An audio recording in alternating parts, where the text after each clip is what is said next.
बिस्मिल्लाहिर्रहमानिर्रहीम, अस्सलाम वालेकुम एवरीवन। मैं हूं आपका होस्ट विशाल शाकिर और आज हम बात कर रहे हैं बहुत ही इंटरेस्टिंग टॉपिक पे जो हमारे लॉ स्टूडेंट्स के लिए बहुत इंपॉर्टेंट है कि किस लॉ प्रोग्राम में एडमिशन लेना चाहिए। आया 3 साल का आपने एक्सटर्नल लॉ डिग्री का प्रोग्राम करना है, 5 साल का लोकल लॉ डिग्री का प्रोग्राम करना है और उसके बाद क्या आपने LLM में जाना है या बार एट लॉ को करना है। ये बहुत ही इंपॉर्टेंट सवालात हैं और इनको एड्रेस करने के लिए हमारे साथ जो एक्सपर्ट मौजूद हैं, he has an extensive 10 years experience in legal academia. He is a political commentator and actor and advocate of High Court, Mr. Munib Qadir साहब। अस्सलाम वालेकुम सर। वालेकुम अस्सलाम sir, thank you so much, आपने अपने busy schedule से हमारे लिए और हमारी NLIC टीम और व्यूअर्स के लिए टाइम निकाला। Thank you very much for having me. Sir, बहुत ही इम्पोर्टेंट टॉपिक है, बहुत ही कन्फ्यूजन पाई जाती है उन लॉ स्टूडेंट्स के लिए या मैं कहूँ स्टूडेंट्स के लिए जो अभी सोच रहे हैं कि उन्होंने किस प्रोग्राम में जाना है। मुख्तलिफ प्रोग्राम्स ऑफ़र किए जा रहे हैं, कुछ 3 साल एक्सटर्नल लॉ डिग्री है, कुछ 5 साल प्रोग्राम है, कुछ ये भी कह रहे हैं कि 3 साल लोकल प्रोग्राम भी है। तो बहुत कन्फ्यूजन है। तो मैं चाहूँगा कि आप इस इशू को आज एड्रेस कर दें वंस एंड फॉर ऑल, कि ताकि बच्चों को क्लैरिफाई हो जाए कि लॉ में जाना तो कौन से प्रोग्राम को ऑप्ट करना चाहिए। जी, मैं बिल्कुल इससे रिलेट भी कर सकता हूँ इस इशू से, क्योंकि देखें students the moment they complete आप कह रहे हैं उन्होंने मैट्रिक FSC किया है, A लेवल किया है, अब उनको उन्होंने लॉयर बनना है, तो पहली चीज़ यही आती है कि जी लॉ डिग्री करो। बट अब इतनी ज़्यादा ऑप्शंस हैं कि समझ नहीं आता विच पाथवे टू गो ऑन, क्योंकि एक तरफ जिस तरह आपने कहा एक्सटर्नल डिग्रीज भी अवेलेबल हैं, मोस्टली द UK के जौन से एक्सटर्नल प्रोग्राम्स हैं बहुत ज़्यादा पॉपुलर हैं, और दूसरी तरफ आपके अपने लोकल प्रोग्राम्स भी हैं जो कि सालों से यहाँ रहे हैं, तो they are going to stay where they are. But पहले 3 इयर्स का LLB प्रोग्राम की ऑप्शन भी होती थी, अब कहा जा रहा है जी 3 इयर्स का तो है ही नहीं, 5 इयर्स का LLB प्रोग्राम है। और मुझे उसमें याद है कि मैं क्योंकि मोस्टली एक्सटर्नल स्टूडेंट्स को पढ़ाता हूँ, तो वो मेरे पास आ रहे थे कि इसका मतलब जो हम 3 इयर्स का एक्सटर्नल प्रोग्राम कर रहे हैं उसकी अब कोई वैलिडिटी नहीं रही, या वो ख़त्म हो गया है, हमने उसमें BA करना होगा या क्या करना होगा। So people are asking me lots of questions about that. तो what we need to be aware of is के जो लोकल प्रोग्राम्स हैं वो 3 इयर्स के अब नहीं रहे, वो बिल्कुल ही ख़त्म हो गए हैं। सो इफ़ एनी इंस्टीट्यूशन और लॉ कॉलेज इज एडवर्टाइजिंग कि हमारा लोकल प्रोग्राम है 3 इयर्स का LLB वाला, तो just don't go into that, because आप ये नहीं चाहते कि आप इतनी मेहनत करो, आपको आपकी डिग्री भी मिल जाए, अपेरेंटली आपको आपकी क्वालिफिकेशन मिल जाए, फिर पता चले कि आपने जो इतना टाइम और मनी और एफर्ट स्पेंड किया है तो एंड पे आप वो कर ही नहीं सक रहे जिसके लिए आपने किया था, basically to become a lawyer. तो 5 ईयर का LLB प्रोग्राम हमारा जौन सा लोकल है वो तो है ही है, बट वो 5 ईयर्स का है। अलबत्ता जो एक्सटर्नल प्रोग्राम्स हैं, अगर आप if you going abroad and you studying your LLB programme there, तो वहाँ अगर 3 इयर्स के हैं तो वो ठीक है, वो एक्सेप्टेबल है। और इसके ऊपर तो बल्कि एक recently directorate of legal education भी सेटअप हुआ है, तो इट्स वेरी यूजफुल कि they have a website as well. ठीक, उन्होंने एक ही जगह पे एक पूरी फहरिस्त बना दी, एक लिस्ट बना दी कि कौन कौन सी जौन सी आप कह लें लीगल क्वालिफिकेशंस हैं, LLB प्रोग्राम्स हैं, वो एक्सेप्ट किए जाते हैं, which are accepted by HEC and also which are accepted by the Pakistan bar council, और फिर आपको आगे लाइसेंस मिल जाएगा प्रैक्टिस। सो आई बिलीव कि please do your research. I know कि it's very daunting for both parents as well as students जो prospective students हैं लॉ के, कि हमें समझ नहीं आ रहा, हमें तो एक्सपर्ट्स बताएं, बट अनफॉर्चुनेटली आजकल के वक्त में you cannot take people at face value। आपको अगर कोई एक लॉ स्कूल कुछ बता रहा है, you have to do your own research as well, you can't just blindly believe in what you're being told। तो उसके लिए बहुत अच्छी बात है कि अब इस तरह की वेबसाइट्स वगैरह भी अवेलेबल हैं, जो कि मैं कह रहा हूँ in collaboration with the ministry of law, in collaboration with bar councils, वो उनको सेटअप कर दिया गया है। उधर एक ही दफ़ा लिखती है कि कौन सी एक्सटर्नल डिग्रीज एक्सेप्टेबल हैं। ठीक है, क्योंकि अब एक्सटर्नल डिग्रीज का भी आप अगर देख लें तो एक यूनिवर्सिटी ऑफ लंदन का हमारे पास सालों से रहा है, एंड आई थिंक कि a lot of my own contemporaries in the legal field and legal academia वो यूनिवर्सिटी ऑफ लंदन के ग्रेजुएट्स हैं। बट मैं आपको बता दूं कि मैं खुद एक यूनिवर्सिटी ऑफ हार्टफोर्डशायर का भी प्रोग्राम टीच कर रहा हूँ एक्सटर्नल स्टूडेंट्स को इधर लाहौर में, and working very closely with university of Hertfordshire का जौन सा उधर स्टाफ बैठा हुआ है। उसी तरह से मैं कहीं देख रहा था कि एक और कोई लिवरपूल जॉन मूर्स या कोई इस तरह की यूनिवर्सिटी है, उनका भी एक एक्सटर्नल प्रोग्राम, तो आते चले जाएंगे। तो एक्सटर्नल प्रोग्राम्स भी डिफरेंट हैं, मतलब बिल्कुल अब एक्सटर्नल डिफरेंट होते जा रहे हैं। मेरे वक्त पे एक नॉर्थम्बिया का कभी होता था, वो बड़े कम लोग करते थे, मोस्टली यूनिवर्सिटी ऑफ लंदन था, बट अब काफ़ी सारी UK यूनिवर्सिटीज़ भी यहाँ की जौन सी मार्केट है, एंड इट्स सैड कि मुझे मार्केट का वर्ड यूज़ करना पड़ रहा है, because I really believe that higher education need not be commercialised, but एक हद तक कमर्शलाइजेशन है if done the right way, by and large it's a good thing. But of course you know इधर काफी ज्यादा उसकी डिमांड है, lot of students sitting in Pakistan, not everyone can afford कि उधर अकोमोडेशन की एक्सपेंसेस भी उठाएं यूके में जाकर, तो ये सोचते हैं LLB इधर से कर लो, मास्टर्स या further post graduate qualification achieve करने के लिए हम फिर बाहर चले जाएंगे 1 साल के लिए या 9 महीनों के लिए। तो उनके लिए भी अब काफी और एक्सटर्नल प्रोग्राम्स इधर आ रहे हैं। In one way that's a very good thing, क्योंकि यूनिवर्सिटी ऑफ लंदन का बहुत एग्जाम बेस्ड है।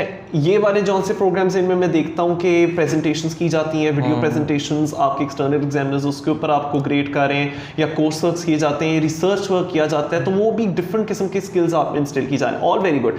बस ये देख लें कि वो वाली एक्सटर्नल प्रोग्राम्स क्या इधर रिकग्नाइज्ड हैं by the relevant authorities, by the relevant bodies. उसी तरह से कौन कौन से जो लोकल प्रोग्राम्स करा रहे हैं, अफिलिएट सेंटर्स, उनमें से किसकी क्वालिफिकेशन को या इंस्ट्रक्शन को रिकग्नाइज किया जाएगा। तो अब तो आपके पास उसकी पूरी लिस्ट है, मैंने कह the department of legal education की वेबसाइट पे चले जाएं और आपने सिर्फ गूगल सर्च करनी पड़ेगी, just right department of legal education, आप इतना ही लिख दो तो पाकिस्तान आगे लिखते हैं, आप वेबसाइट के ऊपर you be redirected and it's very simple country wise. बल्कि अच्छा अगर आप फॉरेन एजुकेशन भी इसमें ऑब्टेन कर रहे हो LLB के लिए, आप जी कहीं मैंने बाहर जाना है, मैंने ऑक्सफोर्ड ब्रूक्स यूनिवर्सिटी जाना है या मैंने ब्रूनेल यूनिवर्सिटी जाना है, क्या वो रिकग्नाइज्ड है? वहाँ एक यूनिवर्सिटी का नाम लिखा होगा। तो I think that's one very good way of going about it. तो चल अभी हमने सबसे पहले तो ये देखना है लॉ स्टूडेंट्स ने कि जो प्रोग्राम पे भी ऑप्ट कर रहे हैं वो रिकग्नाइज्ड है या नहीं रिकग्नाइज्ड। और ये बात माइंड में ये लोग बिठा लें कि 3 years local programme is a no go zone, 5 years external, हाँ वो 3 इयर्स का। अच्छा, अब इसको हम बारी बारी डिटेल में डिस्कशन कर लें, क्योंकि बहुत सारे ऐसे स्टूडेंट होंगे शायद उन्हें डिफरेंस भी ना पता हो कि एक्सटर्नल लॉ में और लोकल लॉ में क्या डिफरेंस है। So for their sake I would want कि हम इसको एक डिटेल डिस्कशन में ले जाएं। तो सर ये बताइए कि एक्सटर्नल लॉ पहले तो है क्या, उसकी ज़रूरत क्या है, and what are the pros and cons of this thing. अच्छा, एक्सटर्नल प्रोग्राम, एक तो बात मैं ये भी करना चाहूँगा कि when I was a student I graduated in 2011 with my LLB honours. तो मेरे वक्त पे सिर्फ 3 इधर लाहौर के अंदर 3 सिर्फ कॉलेजेस होते थे और हमें पता था कि यही 3 ऑप्शंस हैं हमारे पास, इधर ही आप यही एफिलिएट सेंटर्स हैं। उस टाइम पे एक और चीज़ भी थी कि अगर आप प्राइवेट कैंडिडेट होना चाहते थे, अब प्राइवेट कैंडिडेट का मतलब क्या है कि you not going to any of the affiliate centres, आप कोई भी जो रिकग्नाइज टीचिंग सेंटर्स है यूनिवर्सिटी ऑफ लंदन के, और एक्सटर्नल प्रोग्राम का मतलब ही था यूनिवर्सिटी ऑफ लंदन। ठीक है। सो यूनिवर्सिटी ऑफ लंदन का LLB प्रोग्राम बहुत पॉपुलर है पाकिस्तान में। मैं आपको इस तरह से बता सकता हूँ, मैं खुद अभी पिछले महीने लंदन में ही था for my graduation ceremony in a different programme, but इतने में पाकिस्तानी लोग देख रहा था और ज़्यादातर या वो BSc प्रोग्राम में ग्रेजुएट किए हुए थे या LLB में। सो LLB का जो यूनिवर्सिटी ऑफ लंदन का LLB प्रोग्राम है वो पाकिस्तान में बहुत पॉपुलर है for decades, to the extent के when I was starting my legal education तो मुझे भी किसी ने बताया ही होगा, मैंने इसीलिए तो किया है, मुझे भी सबने कहा कि ये अच्छा प्रोग्राम है, ये कर लो। सो मेरे वक्त पे सिर्फ 3 इधर एफिलिएट सेंटर्स होते थे।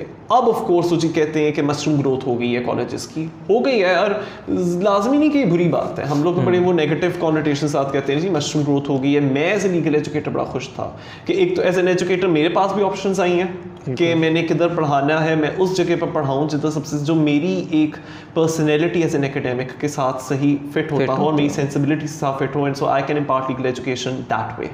तो ये बड़ी मुझे एक पॉजिटिव ट्रेंड लगा था। But at the same time अब आपको ये नहीं पता कि आपके पास 10 या 12 इतने आपके पास एक्सटर्नल LLB प्रोवाइडर्स आ चुके हैं, आप कौन से कॉलेज में जाओ, कौन सा बेस्ट है, कौन सा अफिलिएटेड है with university of London. Because अब ये बात हो गई है कि मैंने आपको कहा है कि आप प्राइवेटली भी पढ़ सकते थे and you could still go on becoming a lawyer in Pakistan, you could become a practising lawyer in Pakistan. तो बड़े स्टूडेंट्स में ये बड़ी पॉपुलर एक मेरे ख्याल से ऑप्शन हुआ करती थी कि हम किसी भी कॉलेज ना जाएं, ठीक है, हम घर पे बैठ के अगर हमें ज़रूरत पड़ी तो प्राइवेट ट्यूटर्स जो कि बहुत ज़्यादा हैं, हम उनके पास जाकर प्राइवेटली शाम को जाकर पढ़ लेंगे और हम खुद अपने तरीके से इसमें क्रेडिट आवर्स का कोई बार नहीं है, मतलब जैसे ओ लेवल्स में हम पढ़ के पेपर दे सकते हैं आराम से, you don't have to go to school. इसमें भी यही था, इसमें भी ऐसे ही था। सो मैं पास्ट टेंस में बात कर रहा हूँ कि प्राइवेट ट्यूशंस में काफ़ी लोग चले जाते थे और एफिलिएट सेंटर अगर ना भी हो वो भी ठीक था, ठीक है। सो बहुत सारे इस तरह के भी सेंटर्स खुले थे बीच में जो कि LLB प्रोवाइड करते थे और LLB प्रोग्राम प्रोवाइड करते थे। उन्होंने पूरा एडवर्टाइजमेंट में फेसबुक वगैरह पे लिखा होता था जी हम यूनिवर्सिटी ऑफ लंदन का आपको LLB ग्रेजुएट बना देंगे। Technically speaking they were not wrong, they were not lying, वो सच बता रहे थे। क्योंकि आप कहीं भी यूनिवर्सिटी ऑफ लंदन डिग्री कर सकते थे, and as far as the university of London is concern उनकी तरफ से आपको फ्री हैंड है, जहाँ से भी पढ़ लो, ठीक, और कहीं से ना भी पढ़ो, अगर आप खुद मैनेज कर सकते हो, well and good. Recently attempts have been made in Pakistan now, और आपके पाकिस्तान बार काउंसिल की तरफ से भी ये एक इनिशिएटिव हुआ है कि we cannot grant licenses to people जो कि एफिलिएट सेंटर में नहीं गए. सो अब दो चीज़ें आती हैं, एक तो सेंटर में जाना है. सो प्राइवेट स्टूडेंट्स, आपने एलएलबी अगर शौकिया तौर पे पढ़ना है, आप कितने लोग होंगे जो सिर्फ शौकिया तौर पे पढ़ेंगे? Not many. पढ़ लो, लेकिन आपको फिर लाइसेंस अगर चाहिए होगा तो फिर वहाँ दिक्कत आएगी. तो वो पहली चीज़ तो you have to go to a centre. Now private candidates might not in the future, at least, BK trained RM, they will not be eligible for being granted license to practice in the courts. अच्छा, आप centre चले गए, but कौन से centre जा रहे हो, कौन से सेंटर जा रहे हो, वो इस चीज़ के ऊपर डिपेंड करेगा कि that particular centre will have to be recognised by the university of London itself. ठीक है. सो पाकिस्तान की अब ये रिक्वायरमेंट है, चाहे यूनिवर्सिटी ऑफ लंदन की खुद की ना हो, कि अगर आपने लाइसेंस ऑब्टेन करना है, you need to go to a centre which is recognised teaching centre of the university of London. ठीक है. कैसे पता चले कौन सा रिकग्नाइज्ड टीचिंग सेंटर है? सो उसके लिए अगेन आप london.ac.uk उनकी वेबसाइट है यूनिवर्सिटी ऑफ लंदन की, आप उधर चले जाएँ. उधर उन्होंने आपको कंट्री वाइज, सिटी वाइज कौन सा टीचिंग सेंटर अवेलेबल है फॉर योर पर्टिकुलर प्रोग्राम, उसकी एक लिस्ट दी हुई है. सो वो आप देख लें और वो आप वेरीफाई कर लें. And whenever you going to seek admission in any university और रिकग्नाइज्ड टीचिंग सेंटर, उनसे ये कंफर्म कर लें आप हो रिकग्नाइज्ड टीचिंग सेंटर. एंड जो मैंने कहा, खुद भी रिसर्च करें, देख लें कि उनका नाम उधर लिखा होना चाहिए. प्लस वो रिकग्नाइज्ड टीचिंग सेंटर जौन सा है, it should also have obtained an NOC from ECC, from the Pakistan bar council. उसके साथ बड़ी स्ट्रिंजेंट रिक्वायरमेंट्स हो चुकी हैं for both learners as well as educators. अब ये नहीं कि मेरे ख्याल में आया, आपके ख्याल में आया, चले जी आज लॉ स्कूल खोलते हैं, और हम टेक्निकली तो सच ही कह रहे होंगे, बिकॉज यूनिवर्सिटी ऑफ लंदन की डिग्री तो यूनिवर्सिटी आपको देती है, हम तो दे नहीं रहे, हम तो आपको ट्यूशन सर्विसेज प्रोवाइड कर रहे हैं. अब वो वाली बात रही नहीं है. Now the Pakistan bar council wants कि जौन से लॉयर्स आ रहे हैं एक्सटर्नल डिग्री करके, they should have gone to that particular center which is working under the supervision of the University of London itself. And I think उसका reason ये है Pakistan bar council की तरफ से, they want to ensure that the quality of graduates that are now coming up and they want to practice in the law courts, they should be certified by the university and the affiliated centers कि हाँ ये उस quality का student है, उस level का student है जो कि हमारी तरफ से हम सेटिस्फाइड हैं, can go on to becoming a successful lawyer. अब आपने मुझसे प्रोज एंड कॉन्स पूछा एक्सटर्नल डिग्री का कि कोई क्यों एक्सटर्नल डिग्री करे. बिकॉज अच्छा, अब प्रोज इसके देखने से पहले कॉन्स देख लेते हैं मेरे ख्याल से. I start with the cons. Cons ये है कि कोई ये क्यों करे, क्योंकि ये तो आप इसमें थ्रू एंड थ्रू आप ब्रिटिश लॉ पढ़ रहे हो by and large. And why this colonial imperialist hangover, हम क्यों उनके लॉज पढ़े? एंड जब रहना इधर है, प्रैक्टिस इधर करना है, तो आप एक अच्छे पाकिस्तानी कोर्ट्स में प्रैक्टिस करते हुए लॉयर कैसे बन सकते हो? एक ये वाला सवाल आता है ज़हन में, बिकॉज आप फर्स्ट ईयर ही अगर आप देख लें, ये 3 इयर्स का अगर प्रोग्राम है, तो फर्स्ट ईयर को कहते हैं लेवल 4. लेवल 4 के ऊपर आपको एक सब्जेक्ट पढ़ाया जाता है जिसको कहा जाता है LSM, legal systems and methods. और इसका नाम जानबूझ के LSM किया गया है. दरअसल इसका नाम होना चाहिए था इंग्लिश लीगल सिस्टम, बिकॉज इस मॉड्यूल के अंदर आप पढ़ोगे ही सिर्फ इंग्लिश लीगल सिस्टम, उनकी कोर्ट्स की हायरार्की क्या है, उनके जुडिशल अपॉइंटमेंट्स प्रोसीजर्स क्या हैं, वगैरह वगैरह. उसी तरह से फिर जो सब्जेक्ट मैं पढ़ाता हूँ पर्टिकुलरली यूनिवर्सिटी प्लान प्रोग्राम पे, वो है पब्लिक लॉ, या आप उसको कॉन्स्टिट्यूशन लॉ भी कह सकते हो. तो मैं पहले ही दिन ही जो एक्सटर्नल स्टूडेंट्स होते हैं उनको कह देता हूँ कि इस कॉन्स्टिट्यूशन लॉ में आप पर्टिकुलरली यूके का कॉन्स्टिट्यूशन पढ़ रहे हो. So you will have to be very much aware of how the UK not just legal system but also the political system is shaped up, because ये एक बड़ा political subject है. आपको बहुत अच्छी तरह से वाबस्ता होना पड़ेगा UK political scenario के साथ. You should know who the Tories are, you should know who the Conservative Party, Conservative Party कौन है, Labour Party कौन है, अभी करंट प्राइम मिनिस्टर कौन है UK का.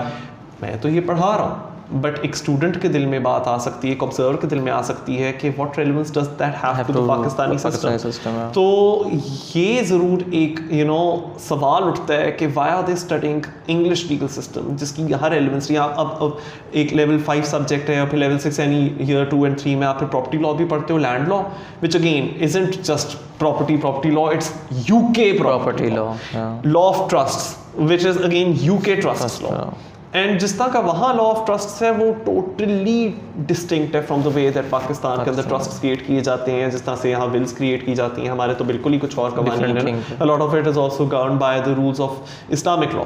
बिल्कुल। और वहाँ बिकॉज उनका एक सेकुलर सेटअप है, तो फिर वहाँ आप सोच सकते हैं कि जो विल्स से रिलेटेड लॉज हैं, प्रोबेशन या ट्रस्ट लॉ है, वो टोटली डिफरेंट है। तो why such English centric law? How is that going to equip you with the skills which are necessary to be a practicing lawyer in Pakistani courts, in the Pakistani legal arena? So definitely those questions can arise, but then the pros are also linked with the cons themselves. कि ये तो बड़ा on the surface एक मैंने criticism कर दिया। ठीक है। अब इसके जो प्रोज है वो ये है कि फॉर एग्जांपल मैं अगर यूके कॉन्स्टिट्यूशन लॉ पढ़ा रहा हूँ मेरे पब्लिक लॉ स्टूडेंट्स को, हो नहीं सकता कि मैं क्लासरूम के अंदर I am not drawing references to the Pakistani, I am not drawing comparisons to the Pakistani political system. बड़े मज़े की बात है कि यूके कॉन्स्टिट्यूशन लॉ में मैं एक केस कराता हूँ, मैं स्टूडेंट्स को हमेशा लिखता हूँ, if you are not mentioning this case in your exam you are going wrong, just know that. और फिर भी मॉक एग्जाम्स में वो मेंशन नहीं करते उस केस को, मैं बार बार कहता हूँ ये केस नहीं मेंशन किया गया। सो आई होप कि by the time they get to the final exam वो मेंशन कर चुके होंगे, उन्होंने कर दिया होगा। अभी मैं रिजल्ट देखें तो अच्छे खासे आए हैं, आई एम अज्यूमिंग। वो वाला केस है R Miller versus the prime minister, एक जीना मिलर का केस था 2019 का, जो यूके सुप्रीम कोर्ट तक गया था। अब इस केस का अगर मैं बिल्कुल मुख्तसर तरीके से बताऊँ, इसमें ऐसी कौन सी बात है कि मैं कहता हूँ ये ज़रूर करो, वो ये कि 2019 में जो UK prime minister Boris Johnson, उसने पार्लियामेंट को प्रोरोग कर दिया था। ठीक है। फॉर अराउंड 5 वीक्स पार्लियामेंट को बंद कर दिया, और ये केस सुप्रीम कोर्ट तक चला गया। बड़े सवालात उठे कि जी अदालतें कैसे बता सकती हैं प्राइम मिनिस्टर को कि तुम पार्लियामेंट बंद कर सकते हो, नहीं कर सकते, तो सेपरेशन ऑफ पावर्स का मामला है, dichotomy of powers. And yet September 2019 I believe it was, the UK Supreme Court came with the conclusion कि आपको पार्लियामेंट खोलना होगा। इस case does this case ring any bells? And I believe it should. Something happened in April 2022 in Pakistan, and it's very interesting कि इन लोगों के जून के करीब एग्जाम हो रहे थे और अप्रैल में पाकिस्तान में चीज़ें हुई थी। मैं इनको मिलर वाला केस पढ़ा था। I had to draw comparisons in my classroom कि आप खुद देख लो, इधर फवाद चौधरी साहब हैं PTI के, वो ये कह रहे हैं कि ये तो अदालतों का काम ही नहीं है। अदालतें तो जी हमारा कॉन्स्टिट्यूशन इस बात के ऊपर क्लियर है कि ये वाला मामला जो पार्लियामेंट के अंदर होता है वो पार्लियामेंट्री प्रिविलेज अवेलेबल है, उसको पार्लियामेंट्री प्रिविलेज में असर है, तो वो तो सवाल अदालत में उठ ही नहीं सकते। एंड आई पॉइंटेड आउट कि आप देख लो, हम भी एक कॉमनवेल्थ लीगल सिस्टम है। सो यूके के अंदर जिस से हम बहुत इंस्पिरेशन ड्रॉ करते हैं या कर सकते हैं, करते चले आ रहे हैं, हमारा काफ़ी हद तक उस तरह से जो लीगल ट्रेडिशन है वो वैसा रहा है, तो वहाँ भी अदालतों ने कहा था when it comes to constitutionalism, and they don't even have a codified written constitution in that sense, when it comes to questions of rule of law and parliamentary sovereignty, Pakistan में parliamentary sovereignty applies within the limits of our written constitution, but it still does apply. So जब illegal questions उठते हैं, माना कि उसमें political undertones होंगी case में, अदालतें detached नहीं रह सकती. The courts will have to play their part in upholding the rule of law ultimately. And so why did वो जो हमारे इधर डिप्यूटी स्पीकर थे नेशनल असेंबली के कासिम सुरी साहब, तो उन्होंने कह दिया कि जी ये तो हम वोट ऑफ नो कॉन्फिडेंस आगे चलने नहीं दे सकते, और अब हमने पार्लियामेंट डिसॉल्व कर दिया। तो फिर क्यों ऐसा हुआ कि हमारी सुप्रीम कोर्ट ने कहा कि नहीं, वोट ऑफ नो कॉन्फिडेंस आएगा, ये जो आपने डिसोल्यूशन किया अनकॉन्स्टिट्यूशनल है और पार्लियामेंट खोला जाए। So I remember again Fawad Chaudhry साहब ने कहा था, है इसकी और कहीं मिसाल कि इस तरह से अदालतें पार्लियामेंट खुलवा रही हैं। मैंने नीचे कहीं कमेंट सेक्शन लिखा R Miller versus the prime minister, ये लिंक है टू द होल जजमेंट, पढ़ लीजिए। तो मैं क्लासरूम के अंदर इस तरह से जब कंपेरिजन ड्रॉ करता हूँ, भी एक और बहुत बड़ी कंट्रोवर्सी छिड़ी थी कि जी ये जो हॉर्स ट्रेडिंग होती है, बिल्कुल अगर एक सियासी पार्टी से एक मेंबर आया है वो पार्लियामेंट के अंदर अपनी ही पार्टी के लाइंस के खिलाफ जाकर वोट करना शुरू कर दे, क्या वो डिफेक्टर नहीं है, क्या वो डिस्क्वालीफाई नहीं हो जाना चाहिए?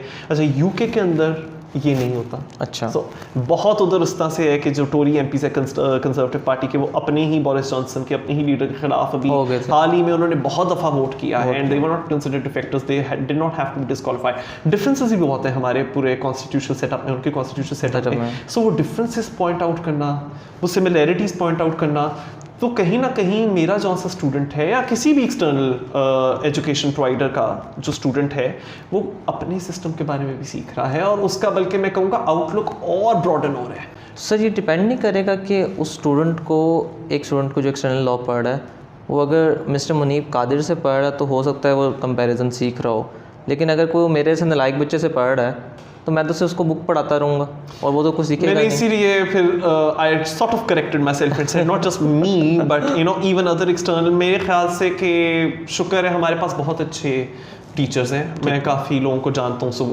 अगर मैं नहीं भी पढ़ा रहा पब्लिक लॉ, जो दूसरे सेंटर्स हैं, वेरी गुड टीचर्स, वो खुद यूनिवर्सिटी फ्रंट के ग्रेजुएट्स हैं, वो बहुत सक्सेसफुल प्रैक्टिसिंग लॉयर्स हैं। ठीक है। तो वो आई बिलीव दे आर। हो नहीं सकता, आई मीन हम इतने पोलिटिकली चार्ज और पोलराइज क्लाइमेट में बैठे हैं, हो नहीं सकता कि यू नो मेरा अगर कोई कंटेम्प्रेरी है वो पब्लिक लॉ पढ़ा रहे हैं यूनिवर्सिटी ऑफ लंदन के एक्सटर्नल स्टूडेंट को, वो हमारा ही जौन सा पॉलिटिकल लीगल सिस्टम है वो उसके साथ कंपेरिजन ड्रॉ कर रहा, या फिर स्टूडेंट नहीं मिस होने देगा। मैंने खुद ही देखा है। अच्छा, अगर मैं खुद भी ना यू नो कंपेरिजन्स ड्रॉ कर रहा हूँ, स्टूडेंट्स हमेशा पूछना शुरू कर देते हैं, बट ऐसा नहीं है हमारे मुल्क में, तो ऐसा नहीं होता, वैसा नहीं होता। तो कहीं ना कहीं वो कंपैरिजन आ ही रहा होगा।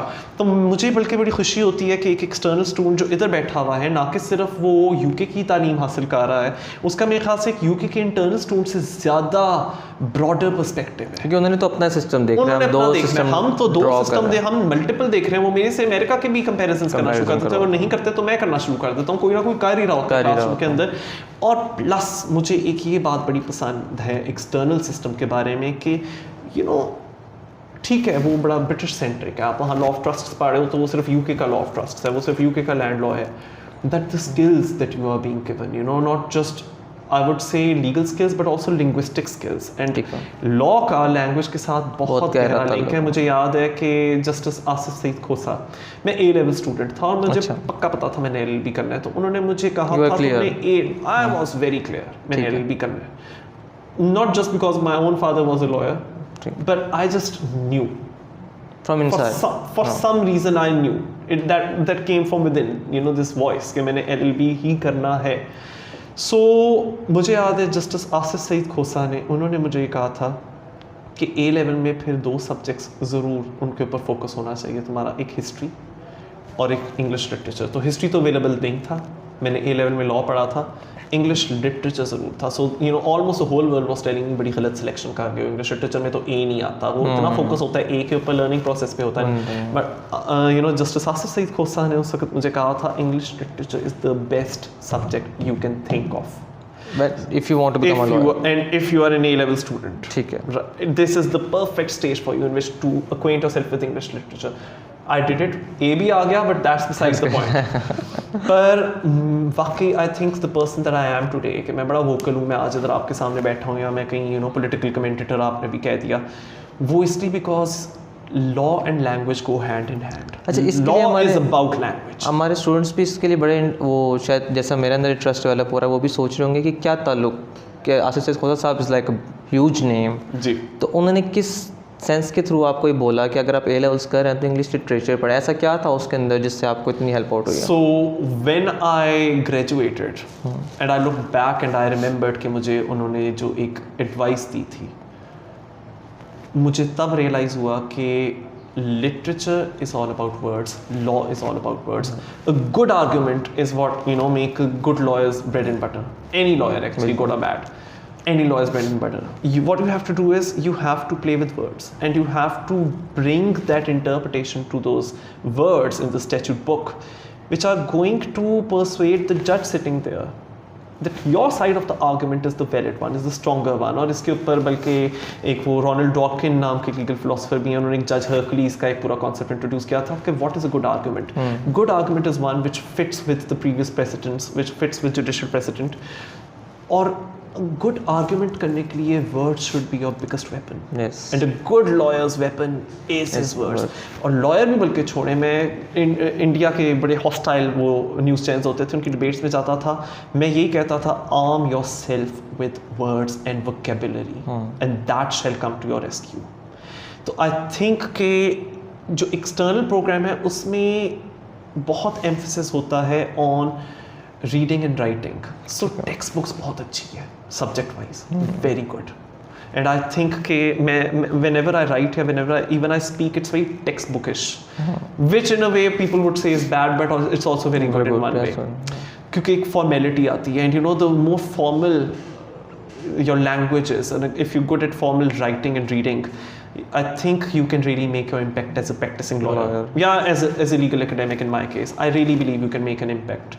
तो उसमें टेक्स्ट बुक्स बहुत अच्छी है, बहुत वाइड रेंज है. अनफॉर्चुनेटली अब लोकल प्रोग्राम, अब उसके प्रोज एंड कॉन्स में अगर मैं आ जाऊँ, उसमें प्रोज ये है कि आप डायरेक्टली पाकिस्तान के जौन से लीगली रेलिवेंट एरिया से उनको एक्सप्लोर कर रहे हो. आपको you are acquainted with the most important sections or the most important articles either of the Pakistan Penal Code, the Constitution of Pakistan itself. आपको कानून शहादत का पता है.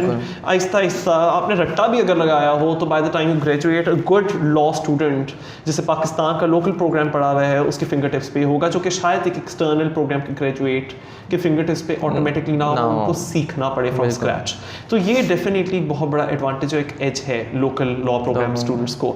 दैट कहीं ना कहीं मुझे ये भी लगा है, I very briefly but I did teach the local law programs as well. मुझे एज एन एजुकेटर ही लिमिट फील होती थी कि once there out of my classroom, which text book should I recommend them, कि आप यहाँ से पढ़ो. एंड बिकॉज स्टूडेंट्स भी कहते थे कि हम पास्ट Q&A, पास्ट पेपर के वो Q&A सीरीज़ है, हम वो पढ़ लेंगे. उसमें भी गलत अंग्रेजी होती थी सीरीज, मैंने खुद देखे हुए, और वो गलत अंग्रेजी और गलत लैंग्वेज को रिप्रोड्यूस कर रहे हो, फिर भी पास हो रहे हैं और फिर भी ग्रेजुएट हो रहे हैं. बिल्कुल. So if language is not by your side, अगर लैंग्वेज आपका साथ नहीं दे रही, I think as a lawyer, as a legal researcher, as a legal academic, whichever field you want to go into, you are going to be limited. अच्छा, ये बड़ा एक हमें लोकल प्रोग्राम में देखने को मिला, बिकॉज मैं खुद भी पढ़ा रहा हूँ. तो स्टूडेंट्स के अंदर एक बड़ा चीज़ पाई जाती है, कहते हैं इंग्लिश का हमारे साथ कोई ताल्लुक़ होना नहीं चाहिए. हमारी ज़ुबान उर्दू है. एब्सोल्युटली. हमारे कोर्ट से काफ़ी चीज़ें उर्दू के अंदर आते हैं, काफ़ी FIR उर्दू में है, सारा कुछ है. तो फिर ज़रूरत क्या है हमें इतनी इंग्लिश में जान मारने की? बल्कि मुझे याद आता है इमरान खान साहब, मैं ज़्यादा सियासी हो गया हूँ, लेकिन इमरान खान साहब ने बड़ी दफ़ा इस चीज़ के ऊपर एम्फेसाइज़ किया था कि ये हमें जो एक ग़ुलामी ज़हनियत से निकलना पड़ेगा. हम हमारी खुद की लैंग्वेज की कदर नहीं करते, और हम वर्थ, हमारे इर्द गिर्द कोई कितना पढ़ा लिखा है उसकी वर्थ नापने के लिए देखते हैं उसकी अंग्रेजी कितनी अच्छी. Now to a certain extent that's quite true, क्योंकि मैंने खुद देखा है कि चाहे हमारे पब्लिक फिगर्स हों, सेलिब्रिटीज़ हों, हमारे क्रिकेटर्स हों, तो बहुत हम लोग उनकी अंग्रेज, एंड इवन मैं देखता हूँ कि जो हमारी राइवल इंडियन मीडिया उस पर बड़ा उछाला जाता है कि जी ये वाला क्रिकेटर पाकिस्तान से आया, अंग्रेजी नहीं बोल पाया था. And I think that's a very myopic way of looking at someone's skills, a very myopic way of looking at, I think a very shallow way of assessing someone's competence. लेकिन for better और for verse हमें ये भी पता होना चाहिए कि पाकिस्तान की 2 ऑफिशियल लैंग्वेजेस हैं. सो हमारी जो कौमी ज़बान है वो उर्दू है, उसकी अहमियत को मेरे ख्याल से कभी ट्रिविलाइज़ नहीं करना चाहिए. So the emphasis should be on that. मैं बहुत इस तरह के देखता हूँ जो आपके इंग्लिश मीडियम स्कूल्स के जो बच्चे होते हैं, मैंने बड़ी दफ़ा सुना, व्हाट्स 2:30 बजे, एंड आई टेल देम कि अंग्रेज़ लोग it's 2:30, it's 1:30. But at the same time, being good in English and being good in Urdu, they are not mutually exclusive.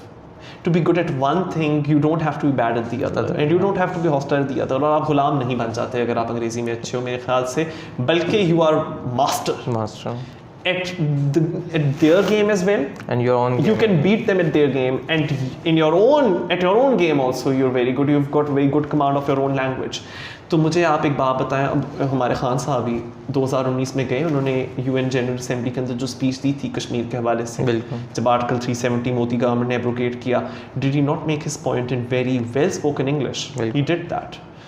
He is also reasonably good in when it comes to speaking Urdu.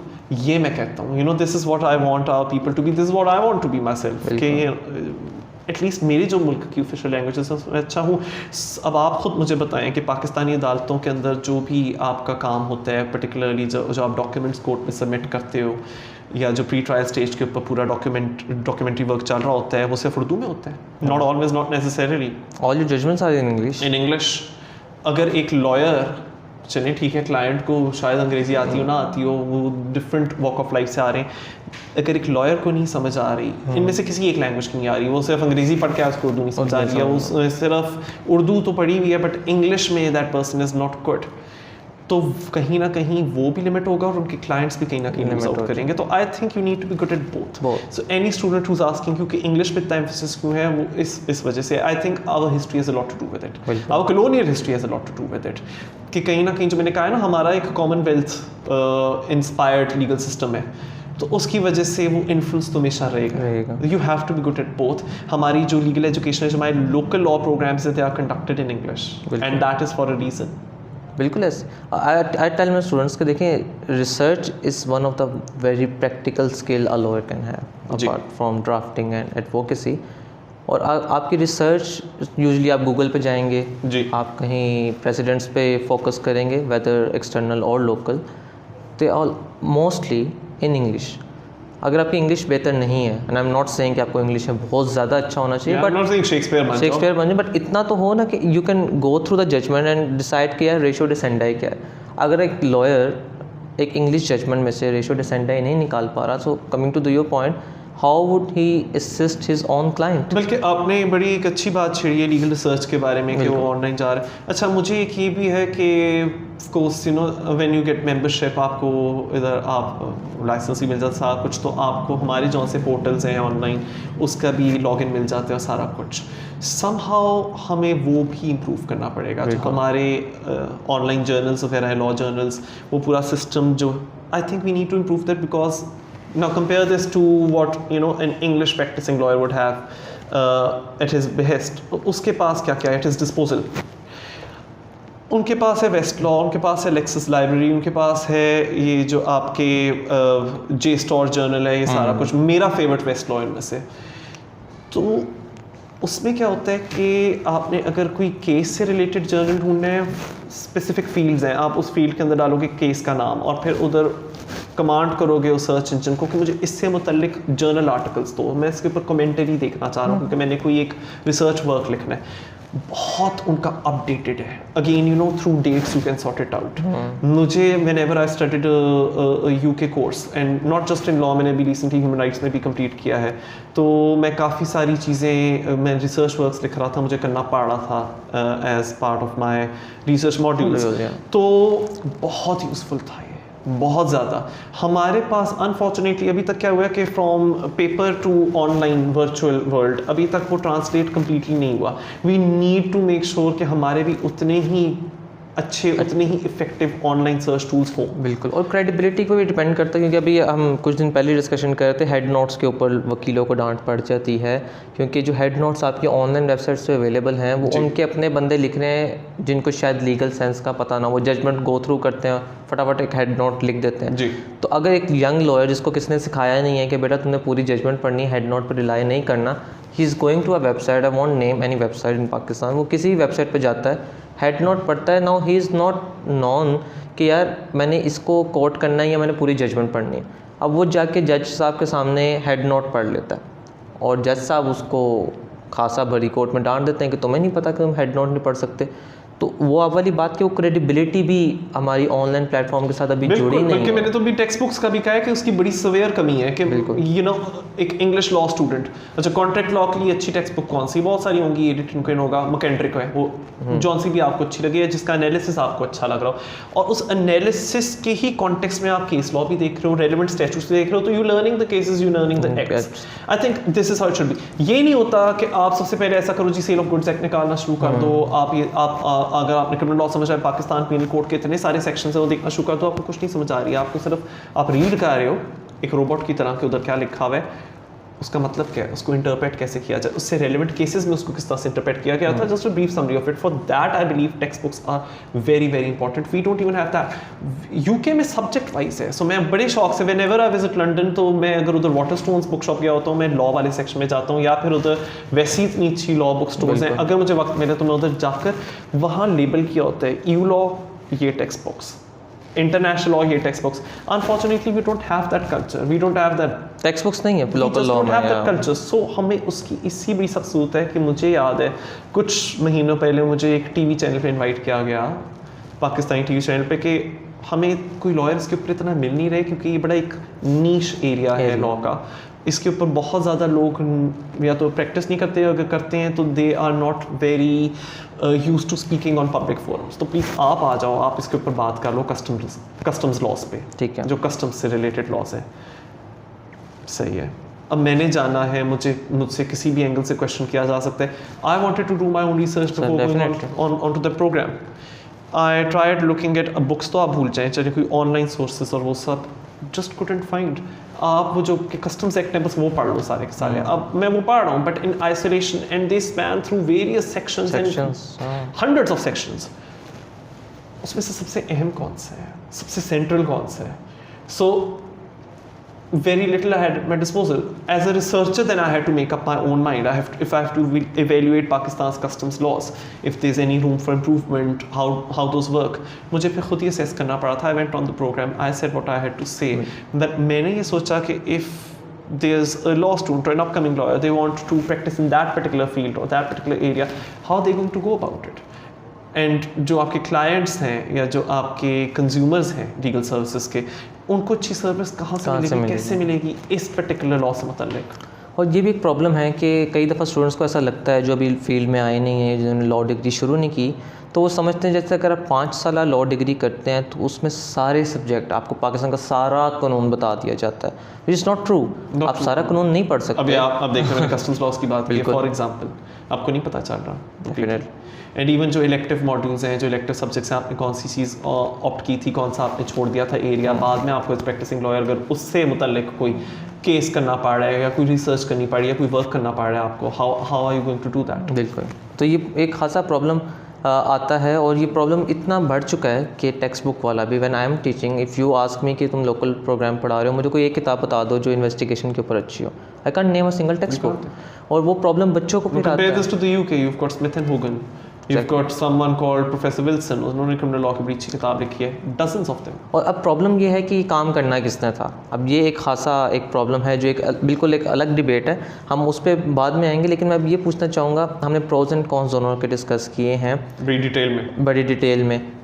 As an educator अगर आपके पास 2 students आते हैं, एक UK law का और एक local law का, और दोनों बराबर के आपको लगता है कैलिबर के हैं, कौन सी ऐसी डिफरेंशिएटिंग फैक्टर्स होंगे, कौन से स्किल सेट होंगे जो मुनीब कादिर साहब देखेंगे कि यार मैंने इन दोनों में से किसी को चूज़ करना है, तो ये स्किल सेट जिसके अंदर पाए जाएंगे रिगार्डलेस ऑफ हिज डिग्री और रिगार्डलेस ऑफ हिज प्रोग्राम, तो मैं उस बच्चे के लिए ऑप्ट करूँगा?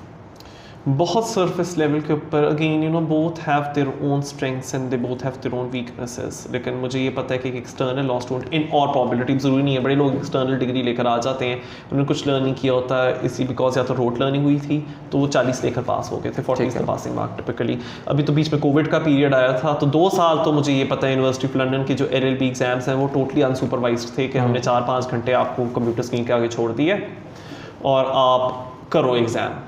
तो वो पता नहीं खुद लिखा है किसी और से लिखा है मुझे। अभी रिसेंटली यूनिवर्सिटी ऑफ लंदन ने शुरू किया है कि अब आपको कैमरा पर सुपरवाइज किया जा रहा है, आपको वो राइट क्लिक नहीं करने दे रहे या कोई और एप्लीकेशन नहीं खोलने दे रहे आपके लैपटॉप के ऊपर, चले वो अब हुआ है। बट वो दोस्त अब अगर ये वाला ग्रेजुएट उस वाले बैच में से है जिनके एग्जाम्स ऑनलाइन हुए थे विदाउट एनी एक्सटर्नल चेक और सुपरविजन, तो मुझे नहीं पता वो खुद की मेहनत से आया नहीं आया। बट इन ऑल प्रोबेबिलिटी अगर तो he is gone through the drill the way that I had, मुझे ये पता होगा that this particular student should be better। ठीक है, अब अगेन कोई गारंटी नहीं, but as far as balance of probabilities go, on a balance this person should be better at comprehending written legal texts, should be better at analytical skills, वो वाला skill उसमें बहुत अच्छा होगा या होना चाहिए। The person's language would be clearer।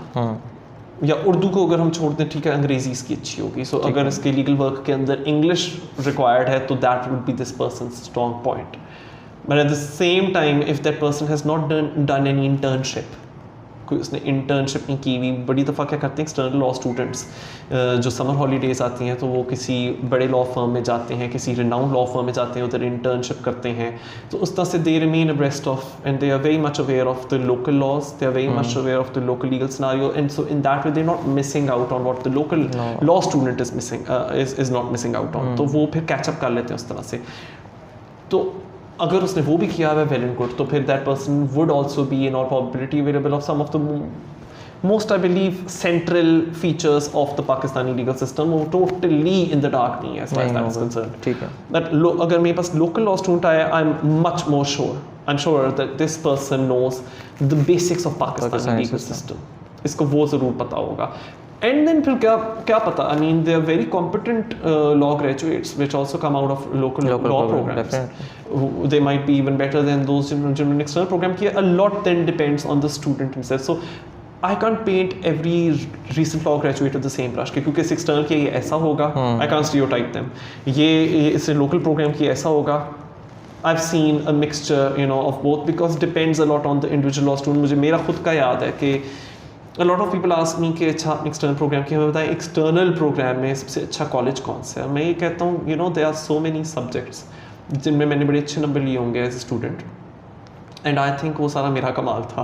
Now that doesn't sound humble at all, but मुझे पता होता है कि किधर मैंने टीचर को क्रेडिट देना है, किधर टीचर का इतना रोल था ही नहीं था, मेरा खुद का था. सो आई थिंक कि कहीं भी स्टूडेंट को आप छोड़, मुझे मेरा पता है, मुझे आप किसी भी कॉलेज में डाल देते मैंने उतना ही कमिटेड होना था टू माई स्टडीज़. मुझे याद है कि when I used to get back home from the classes, मेरा एक टारगेट होता था, तुमने आज ये चीज़ पढ़नी ही पढ़नी है, and you don't need to sit for 2-3 hours at a stretch. ये भी स्टूडेंट पर्टिकुलरली लॉ स्टूडेंट्स को ये होता है कि हम कितनी देर पढ़ें.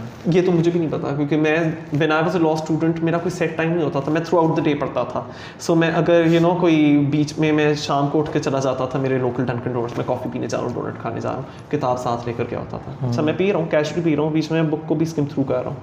उसी तरह से मैंने किताब हर वक्त कमरे में साथ रखी होती थी, कभी कभार फिर साइड पे करके मैं कोई मूवी लगा देता था.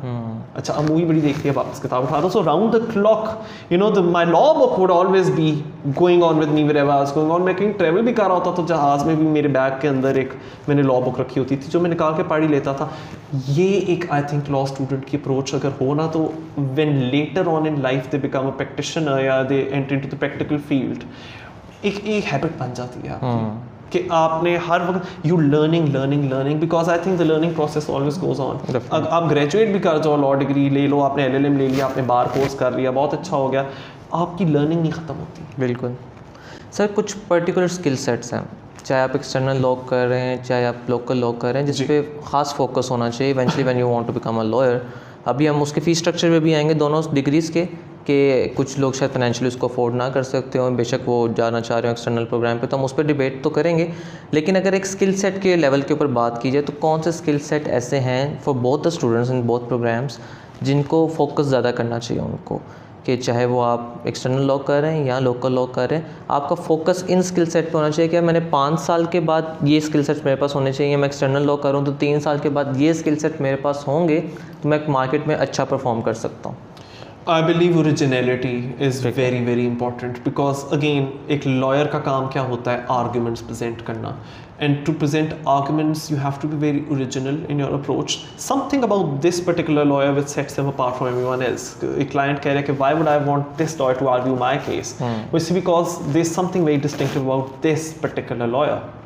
So originality of thought, ठीक है, comprehension skills, ठीक बहुत ज़रूरी है. You should be able to connect the dots and that is what comprehension skill is about. For example आपके सामने एक रिटन टेक्स्ट है, एक लॉ स्टूडेंट यही कर रहा होगा, उसके आगे किताब आ गई है, बहुत बड़ी किताब आ गई है, उसको ये देखना होगा कि I am not going to look at this particular paragraph in isolation, इसका लिंक क्या बन रहा है from the previous paragraph and how bit by bit this is becoming a complete whole, जिसको अब मैं समझ सक रहा हूँ इसका क्या मतलब बना है when I now stand back. So comprehension skills have to very good. आप एक लॉयर हो, आपके सामने केस आया है, उसमें मेन डिस्प्यूट क्या, कैसे आइडेंटिफाई करोगे, that is what comprehension skills are about. Your research skills should be very very good. तो बहुत लोग होते हैं उनको they miss out on the details, और वो इसलिए बिकॉज दे डोंट नो कि किस तरह से बाल की खाद उतारी जाती है. एंड दिस आई थिंक मेरी काफ़ी वीकनेसेस होंगी मेरी, लेकिन एक स्ट्रेंथ है, I am good at using online tools. It could be simple Google as well. So you should be able to do that. किस तरह से कीवर्ड्स डालने हैं, कैसे आइडेंटिफाई करना है, उसमें से अगर आप गूगल के ऊपर भी जा रहे हो, how to narrow down your search. अभी तो आप वेस्ट लॉ को भूल जाओ, आप सारे लॉ जर्नल्स को भूल जाओ, आप मैं कह रहा हूँ गूगल सर्च अच्छा कर लो, आप बड़ा अच्छा फाइंड कर सकते हो. So I think modern day practitioner उसके अंदर ही सारी चीज़ें, it should be very imaginative and creative in their thinking. You need to, and वो ओरिजिनलिटी ऑफ थॉट से रिलेटेड है कि आपका एक आउटलुक ऐसा होना चाहिए जो किसी और का नहीं है. And this is the difference between a good law student and a bad law student. A bad law student is someone who wrote learns. तो आप क्या कर रहे हो, आप रिप्रोड्यूस कर रहे हो किसी और के काम को. The worst is जो कि कह रहे हैं कि you know ये रिसर्च वर्क है, कोर्स वर्क है, मैं पैसे देता हूँ, मेरे लिए आप ये लिख दो. तो उसकी आपने खुद ही अपनी आवाज़ कुचल दी है. you know आप, मैंने भी कहा ना, वर्ड्स आर वेपन्स. आपने तो खुद ही अपने हाथ से ही उस वेपन को ख़त्म शुद्ध कर दिया है. आपने अपनी आवाज़ किसी और को कहा है ले लो मेरे से, मेरे बिहाफ पे बोलो।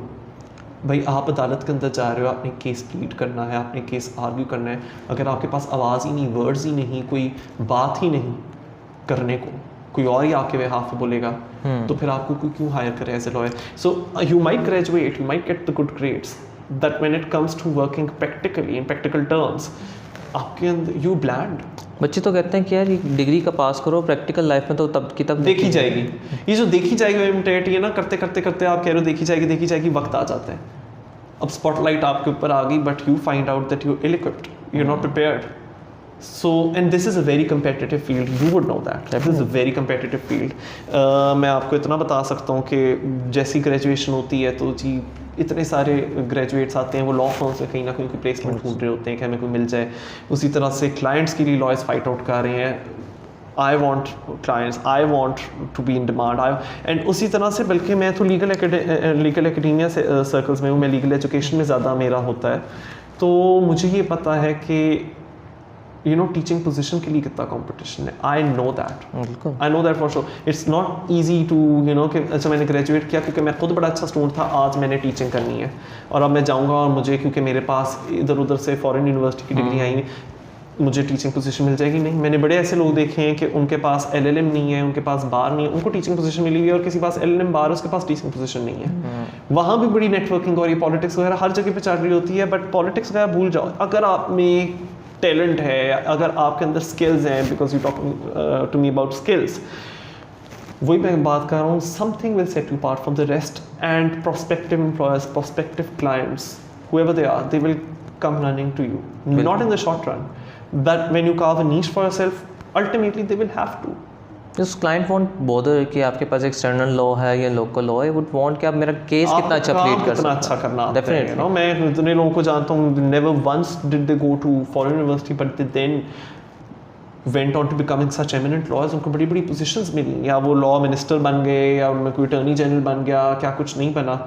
और ये भी ज़रूरी नहीं है। अच्छा, बड़े सारे ग्रेजुएट्स होते हुए ना, उन्होंने टीवी पर देखा होता है, ये वाला लॉयर है, मैंने ये बनना है, मैंने वो वाला लॉयर बनना है, शायद आप कभी भी नहीं बन सकोगे। बिल्कुल, मे बी शायद आप कभी जज ही नहीं बनोगे, वो दिन आएगा ही नहीं। आप चेयरमैन नैब नहीं बनोगे, आप अटर्नी जनरल नहीं बनोगे, that should not be the goal. वो हो जाता है वेल एंड गुड, आप ये सोच कर अगर निकल रहे हो मैंने एक दिन वो चीज़ बनना है, वो भूल जाओ, just concentrate on the process which might और might not take you there. So you want to become a good lawyer.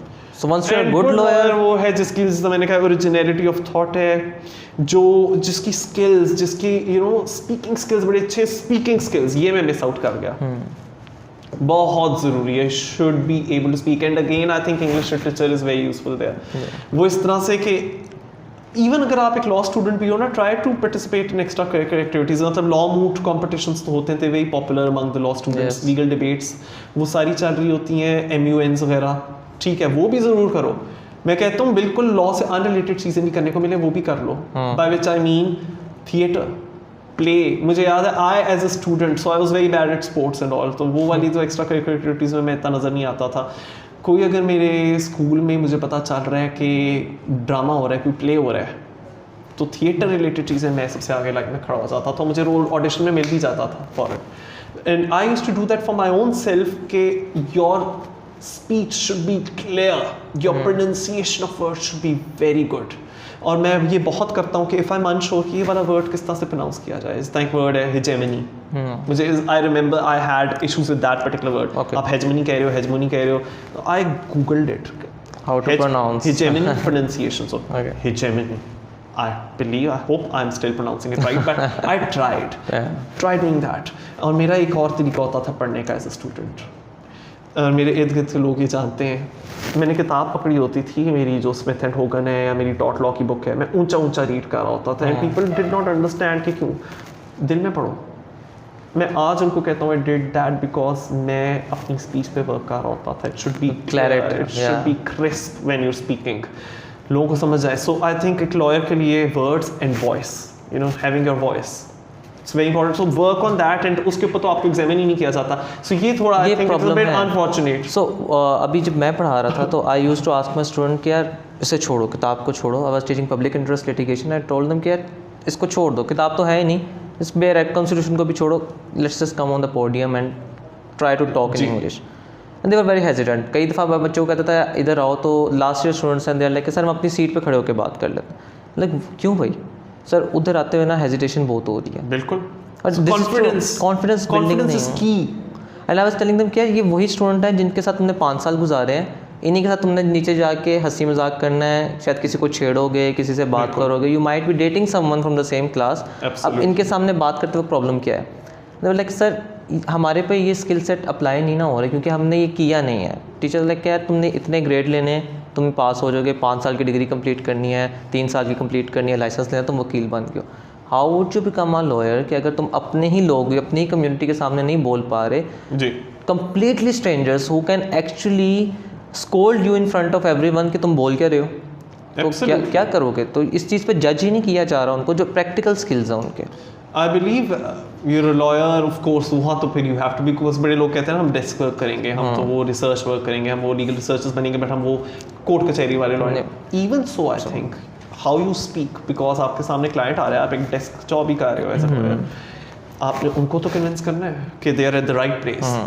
Again because legal education से मेरा बहुत वास्ता है, तो now I'm a teacher, I'm standing in classroom, I've got an audience of like 30-40 people at least in normal class, ये होगा या 20 people. मैंने उनके आगे, because students भी पहले दिन आते हैं, and I know this as a teacher, they are also scrutinizing you from head to toe, because you know you have 20 people, 30 people in front of you, they have only one person, and so वो उस एक person को head to toe देख रहे हैं. Students भी आजकल के, मैं आपको बताऊँ, they wouldn't just blindly believe in what they're being told.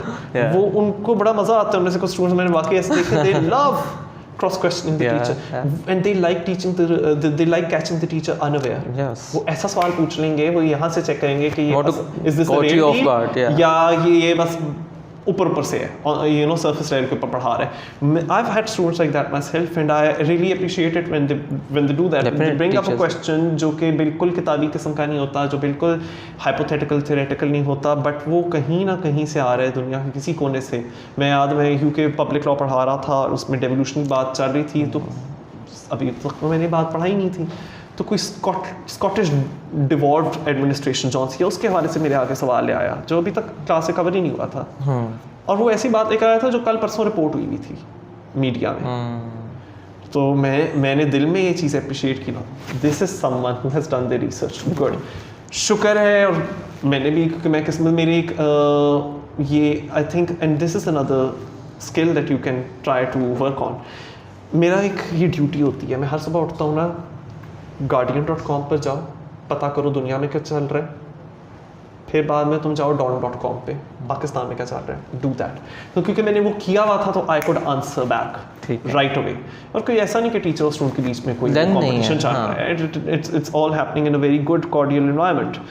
सो उससे क्या है कि मुझे एज ए टीचर पता चल गया which is a student who does this research और who does a research, and उनको भी पता चल गया okay fine, you know, this is a place where we can come and we can ask about things which are beyond the box, which are beyond the book itself, which are beyond the set syllabus. अच्छी बात है.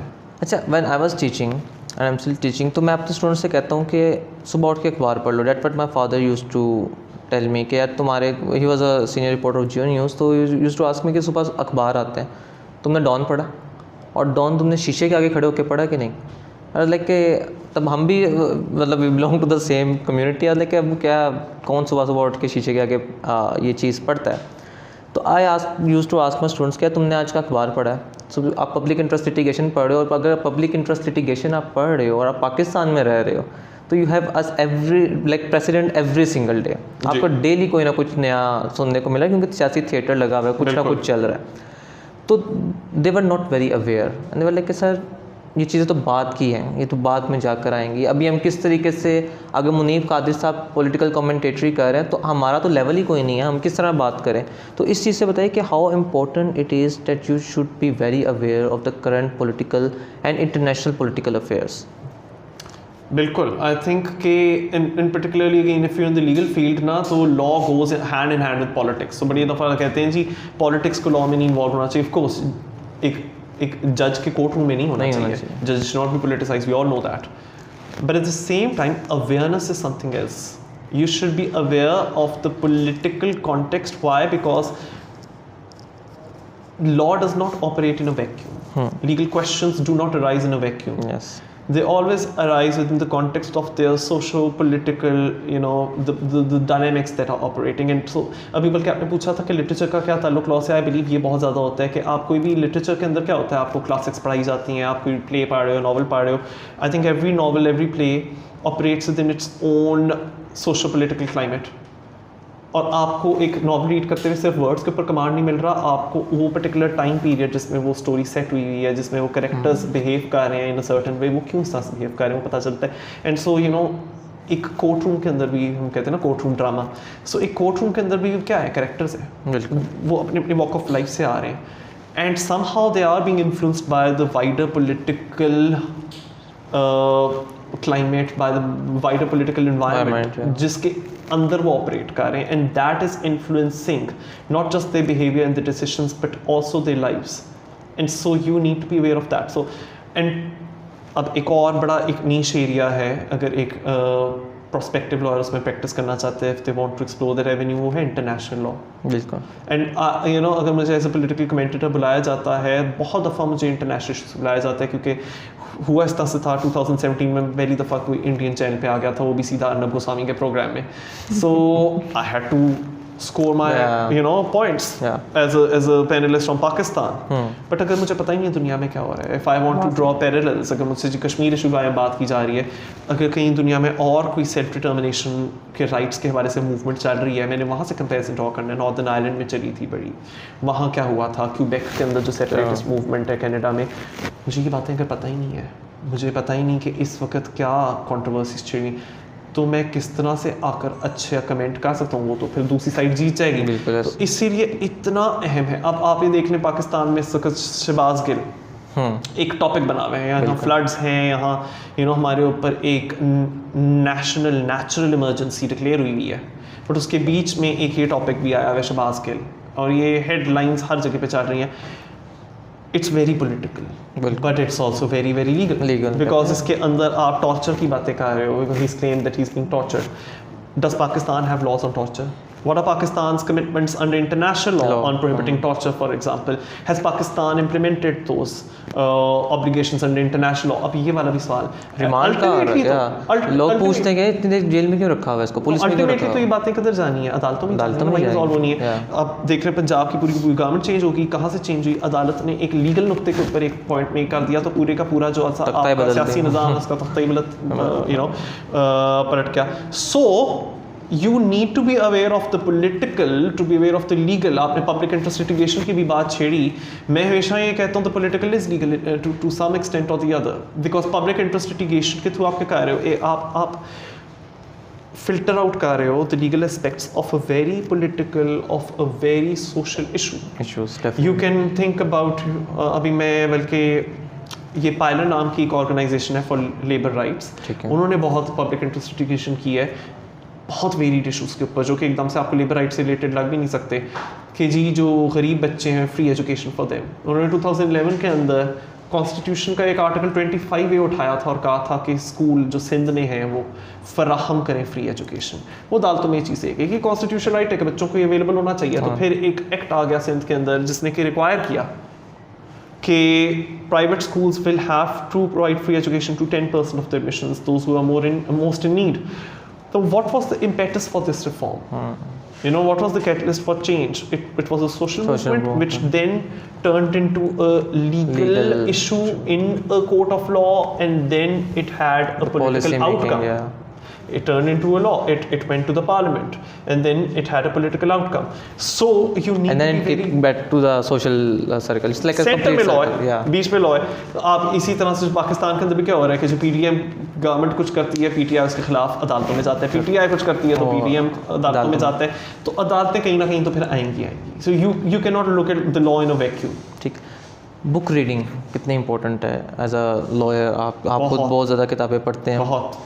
मेरा अगर कोई और, I mean, some of your viewers would know who I am, some of them would not know who I am. So those who know who I am, who've seen me in other programs, तो काफ़ी दफ़ा तो भी Covid की वजह से हम लोग लॉकडाउन में घर से इंटरव्यूज़ कर रहे थे, बल्कि काफ़ी तो मैंने आपके साथ भी किया, तो उसमें मेरे पीछे हर वक्त बैकग्राउंड में और सिर्फ डेकोरेशन पीसेस के तौर पर मैंने नहीं रखी हुई, बाकी 3 डिफरेंट शेल्स पड़े हुए हैं और वो किताबों से भरी है। इस वक्त मुझे प्रॉब्लम हुई है कि किताबें और किधर डालूँ, क्योंकि वो तो नहीं आती रहती, पाइल अप होती चली जा रही हैं।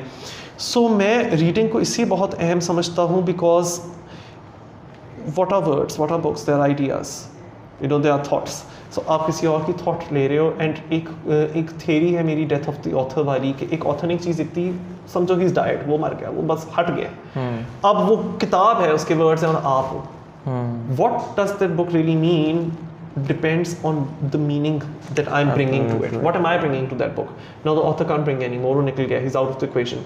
So when I do that, it helps me a lot in my work as well, you know, as a lawyer, as a legal educator, helps me a lot. आप ये देख लें, मैंने अगर किसी को कॉन्स्टिट्यूशनल लॉ पढ़ाना है, अब मैं एक पॉलिटिशियन की बुक पढ़ रहा हूँ, मैं उसकी ऑटोबायोग्राफी पढ़ रहा हूँ, मेरे पास एक पढ़ी हुई है वाकई किताब of former speaker of the UK house of Commons.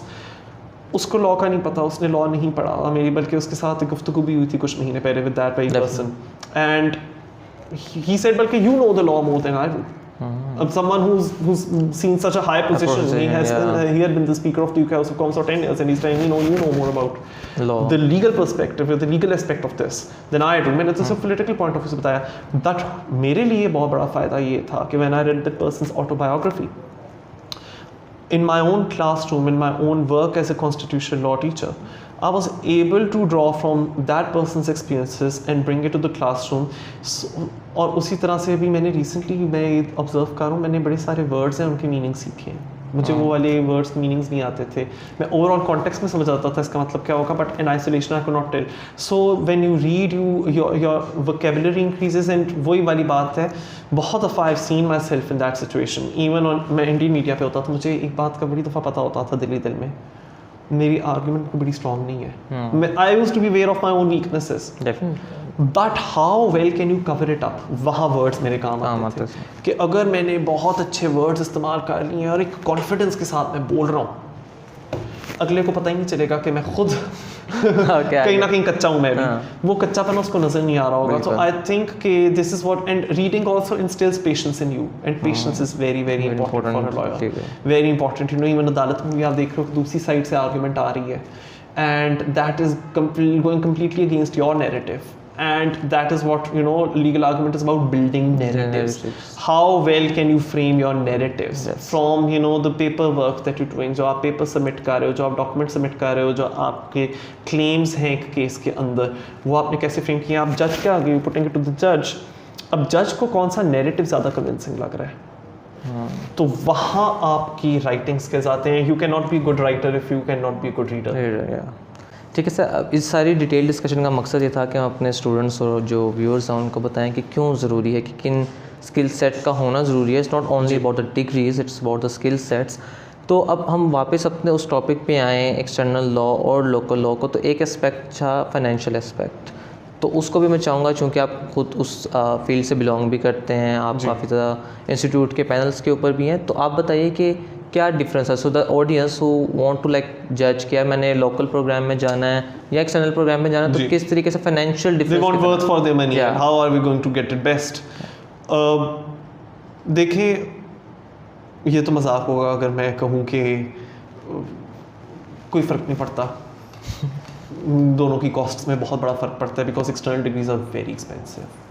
मैंने भी खुद एक ह्यूमन राइट्स के अंदर ही यूनिवर्सिटी ऑफ लंदन के थ्रू किया है, and of course you know the finance was a major consideration in it. और फिर मैंने कहा कि नहीं, यू नो व्हाटएवर यू अभी तक तुमने कलेक्ट किया है ना, इसके ऊपर लगा, तो I know as a person you will feel very happy by the end of it. And ये एक बहुत इंपॉर्टेंट कंसिडरेशन है, यू नो, एक टिक मार्क लगाने के लिए कि मैंने पढ़ लिया, या मैं लाजमी तौर पे अब क्योंकि मैंने डिग्री ऑब्टेन कर ली मैं बहुत बड़ा जज बन जाऊँगा या बहुत बड़ा वकील बन जाऊँगा.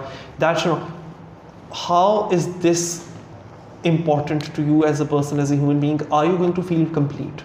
So usme you have to see ke acha maine in the longer run, if I want to become a lawyer, how do I see myself?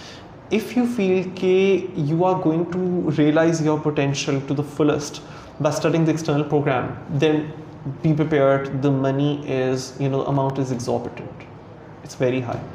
And How high? In one अगर way, अपनी- how high? अगर मैंने approximate लगाना है, I believe कि at least keep in mind like 8,000 pounds or something at the very least. For 3 years. ठीक है, for 3 years in Okay. totality.